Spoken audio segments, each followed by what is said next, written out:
everyone. Welcome to Lady Boss Mamas, where my good friend Laura and I are interviewing moms and entrepreneurs about anything like balancing career and mom life and their business.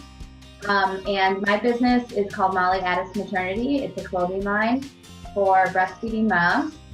And I have two boys who are 7 and 8 years old. Great, and I'm Laura Kyttanen. I am a lifestyle blogger, and I also have a side hustle business, which is sensory branding and marketing. And my little boy, Aiden, is almost 18 months. I can't believe it. And it has been such a joy talking and meeting to amazing women. And today with us, we have Purvi. Hey everybody, this is Purvi Sanghvi. I am a legal pricing specialist. I'm basically a guru that helps lawyers learn how to price their business. And I currently work for a firm that's based in LA, but we have 20 offices worldwide, so I'm virtually everywhere and nowhere at the same time. And I have 2 young children. I also have an Aiden. He is 7, and my daughter Anya is 9. So I wanted to dig in first and talk about this amazing article you were recently featured in on Society 54 for all the work that you are doing in your field. So I thought we could first just start and tell everybody what you do and sort of what you have been a pioneer in terms of that industry.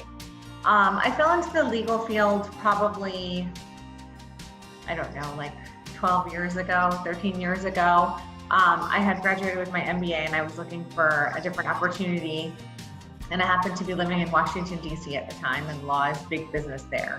And someone had turned me on to it to say, you know, there's a whole business side of the law where you could help them run the business. And it was really intriguing to me. I just caught on to it. And around the same time, there was this new field that was emerging where they needed business people to partner with the lawyers to then talk to their clients about pricing and financial issues and budgets. And then the recession happened, and that sort of forced the need for this to come to light. And so I've been involved with it since before it even had a name.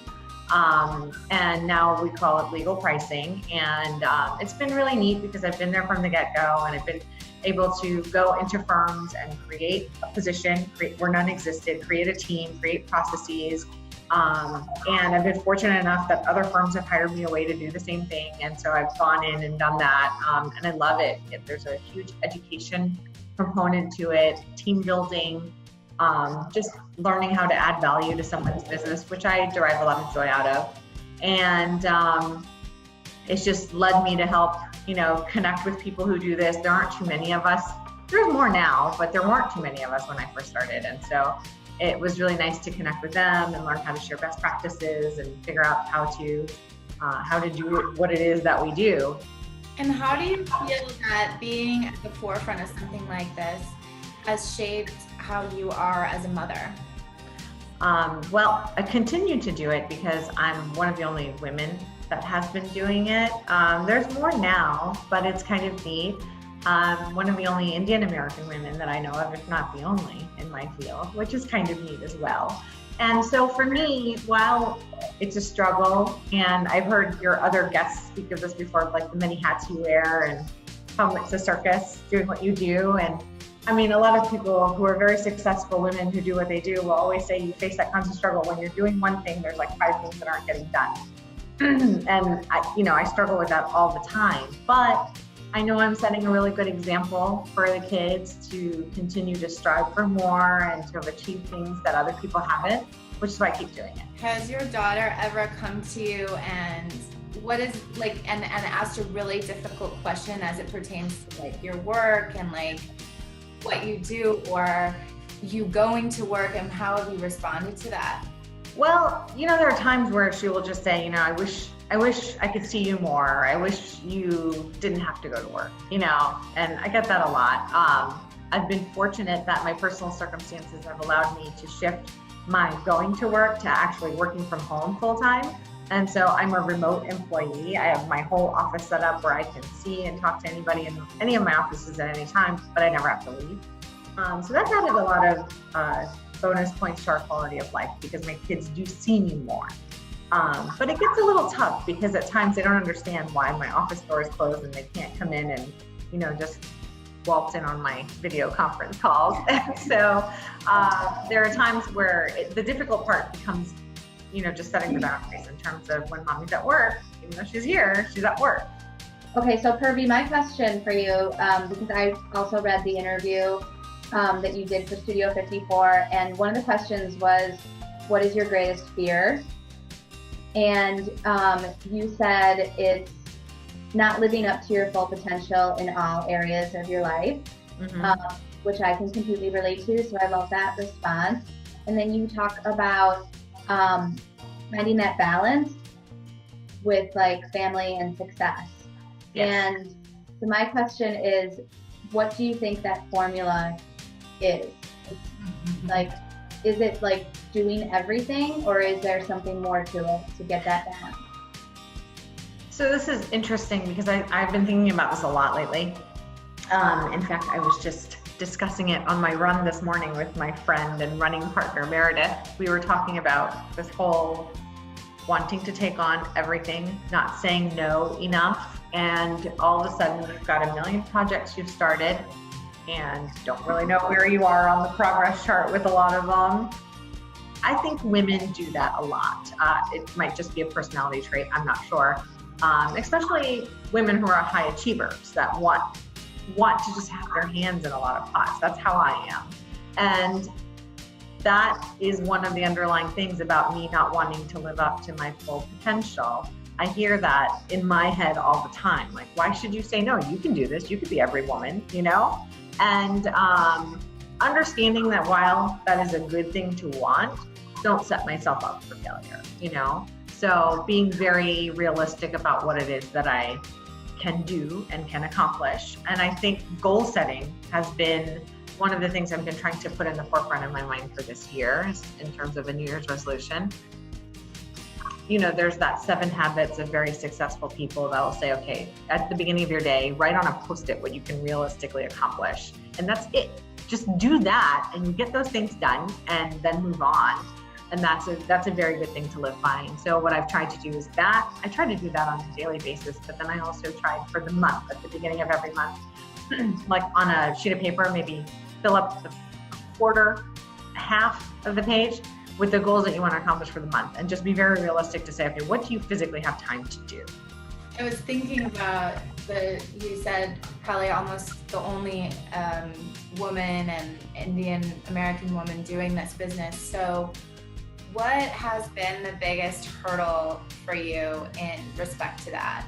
What would you share with other women that are going into an industry that's dominated by, another gender or another, nationality? What would you say? Well, it's been interesting because working with lawyers and people who have one set of traditional jobs, it's really hard in general. I don't think it matters who you are, what you look like, but coming in and say, I'm going to give you some advice on how you should be pressing your work, but I am not a lawyer. So that's been a challenge, and just kind of earning their trust. For a long time, they also, I think, judged me by my appearance because I've always looked younger. And so people would discount what I had to say just based on that appearance bias. And lately that has not been there as much. And I think it's because now I'm probably the same age as a lot of the partners of this firm. And so good, bad, or indifferent, I kind of earned my place at the table now. Hopefully it's not because of my wrinkles. They always say that you can't be a good consultant until you have gray hair. I have heard that.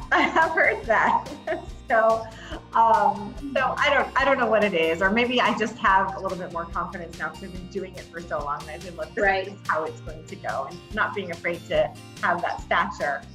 But those moments, I just want to go deeper, because those moments are so real to a lot of us. I mean, in my career, especially in the corporate world, well, even still, I feel like a lot of the times I was the only woman around the table.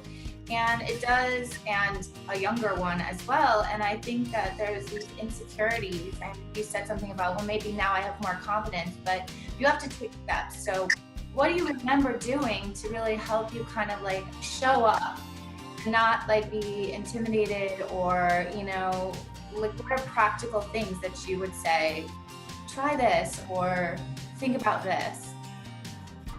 In the beginning, when not a lot of people were doing this, there was so much skepticism, especially with the people I work with, because that's what they're born to do. You know? Yeah, exactly. And so there was a lot of skepticism, like, I've been doing this for 20 years. How are you going to tell me how to do this better? It's like, well, you know what? I don't know if I am, but I'm going to try. And just having that very frank, sincere attitude. And I think just them understanding that I'm really here just to help them. I am a business partner to them. That takes a lot of sting out of it. And then having the gravitas to talk to their partners and play bad cop if I need to, and help them out in a difficult situation, that has also earned a lot of trust. But it's trying different things and being creative, almost like raising children, trying different things and being creative to get the results that you want. That question that pops up a lot in our heads is like, who am I? Who am I to do this or say this? And I think that comes up in motherhood. Like, who am I to really like raise this baby or raise this child or teach them about life? And then it comes up in our businesses. Who am I to, you know, create this or tell people to do this or give advice? But who are you not to do that? You know? Right. My boss would always tell me, you say you're sorry too much, you know? Yes. And this is another female attribute. I think it just comes so easily. We're just like, I'm sorry. And it's not like you just, but it can just do it. Yeah, you do it, but it can really downplay the situation. And that's another interesting difference between men and women. You don't hear men saying, I'm sorry all the time, you know? No, usually in my second read through of every email I send, I'm striking out the word sorry. In careers of any kind, you know, and this is the thing that we're trying to not have happen in our tribe, that we're trying to put forward, is that, you know, women, we can be seen when we're too aggressive as a bitch, you know, but we're really just trying to get the job done just like the man. So this balance between being soft and doing your job, and it's like so difficult, you know? It is difficult. It is. And, you know, when you're working with people with very strong personalities, which I do a lot, you have to find the right balance to come across as being assertive and confident and expert in your field, but at the same time, not abrasive. You know, I don't think it has to be like that. I think there should be more kindness in this, but I don't know. You have to bring about your own brand flair with that. I love that. So what is the best thing a mentor said to you in your career that you want to tell all of our Lady Boss viewers, Lady Boss Mama viewers? I think don't settle. You know, don't settle just because it's easier. Don't settle and compromise for what you want. Go for what your goals are and figure out a way to get there, and understand that it might not just be a cut and dry path. That might not be charted out for you. You might have to figure that out, and it might look like this, but that's okay, as long as you get to where you want to go. I'm so glad you got to be on our series. So thank you, and thank you so much who watched. Thank you. I appreciate it. We have this every week. We have a new Lady Boss Mama we interview every week. So please subscribe to our channel, and thank you so much.